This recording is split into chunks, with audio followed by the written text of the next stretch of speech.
শুভ সন্ধ্যা বন্ধুরা। আমি আজকে তোমাদের একটা ছোট্ট টপিক সম্পর্কে বলবো। এই টপিকটা সম্পর্কে হয়তো তোমরাও খুব একটা জানো না, সবাই হয়তো অনেকেই জানতেও পারো, কিন্তু এই টপিকটা আমি খুব একটা অবগত ছিলাম না, আমি নতুন জেনেছি, তো আমিও তোমাদের সাথে একটু এটা পরিচয় করিয়ে দিচ্ছি। তো আয়রন অ্যান্ড ফলিক অ্যাসিডের বিভিন্ন ধরনের ডোজ, কম্পোজিশন এবং এজ গ্রুপ সম্পর্কে আজকে বলবো। তো প্রথমে বলবো সিরাপ যেটা আছে, আয়রন অ্যান্ড ফলিক অ্যাসিডের যে সিরাপটা আছে সেটা হচ্ছে মোট 50 ml এর হয়। Age group 6 to 59 months. এটা যদি তুমি ইয়ারে বলতে চাও তাহলে বলতে পারো যে half year to 4 year 11 months চাইল্ডদের এটা মেনলি দেওয়া হয়। আর এটা হচ্ছে যদি ফ্রিকোয়েন্সি ধরো তাহলে 1 ml biweekly. Biweekly কথাটার মানে হচ্ছে উইকসে 2 বার। তো এটা গেল সিরাপ সম্পর্কে। এবার আসবো কালার কোডিং সম্পর্কে। বিভিন্ন ধরনের কালার কোডিং আছে, তোমরা হয়তো অনেকেই দেখেছো। প্রথমে পিঙ্ক কালারের কথা বলি, ঠিক আছে? পিঙ্ক কালারের যে আয়রন ফলিক অ্যাসিডের ট্যাবলেটগুলো পাওয়া যায় সেটা হচ্ছে 5 to 9 ইয়ার্সের চিলড্রেনের জন্য।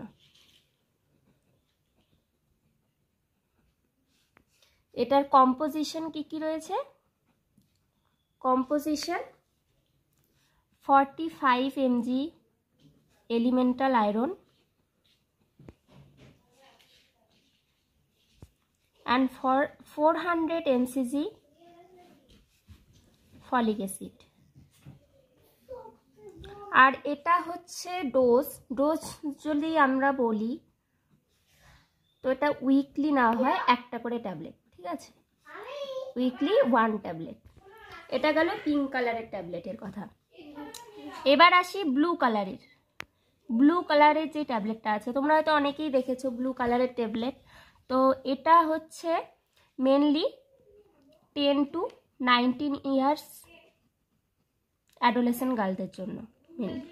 এটা অনেক সময় কোশ্চেন আসে, আমিও দেখেছি যে অ্যাডোলেসেন্টদের জন্য কোন কালার কোডের আয়রন অ্যান্ড ফলিক অ্যাসিডটা ইউজ হয়। তো তাহলে সেটা হবে ব্লু কালারের। এটার কম্পোজিশন কি? কম্পোজিশন হচ্ছে 60 mg elemental iron and 500 mcg folic acid.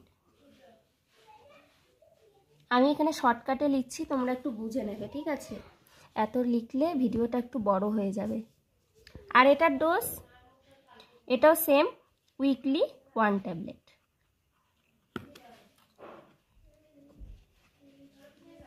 Red colour tablet mainly কোন গ্রুপের এজদের দেওয়া হয়? মেনলি 20 to 49 ইয়ার্স এজ গ্রুপদের জন্য দেওয়া হয়। এটার কম্পোজিশন কি? সেম, 60 mg এলিমেন্টাল আয়রন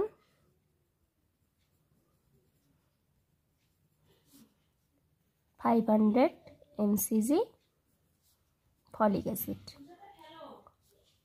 বা এটাকে বলতে পারো 0.5 mg ফলিক অ্যাসিড। এটা ডোজ অ্যান্ড ফ্রিকোয়েন্সি কি হবে? Same, weekly 1 tablet. এটা রিপ্রোডাক্টিভ এজ যেসব উমেন আছে তাদের জন্য উইকলি 1 ট্যাবলেট। এটাই আবার সেম হচ্ছে প্রেগনেন্ট উমেন বা ল্যাকটেটিং উমেন যেগুলো আছে তাদের ক্ষেত্রেও ইউজ হয়, কিন্তু তাদের ক্ষেত্রে একটু ডোজটা আলাদা, ডোজ অ্যান্ড ফ্রিকোয়েন্সিটা আলাদা। সেটা কি? 1 ট্যাবলেট পার ডে করে হবে তাদের ক্ষেত্রে। পেজটা আমি ফ্রেশ করে কমেন্ট বক্সে আপলোড করে দেবো, তোমরা সবাই দেখে নেবে। আর যদি কোনো ডাউট থাকে তাহলে অবশ্যই বলবে, আমি যতটুকু জানি ততটুকু তোমাদের ডাউট সলভ করার চেষ্টা করব। তো আর তোমরা কোন বিষয়ে বেশি জানতে আগ্রহী সেটা তোমরা কমেন্ট বক্সে জানিয়ে দিও, আমি আমার সাধ্যমতো চেষ্টা করব। আর চ্যানেলটাকে ভালো লাগলে অবশ্যই like, comment, share and subscribe করে দিও। Thank you.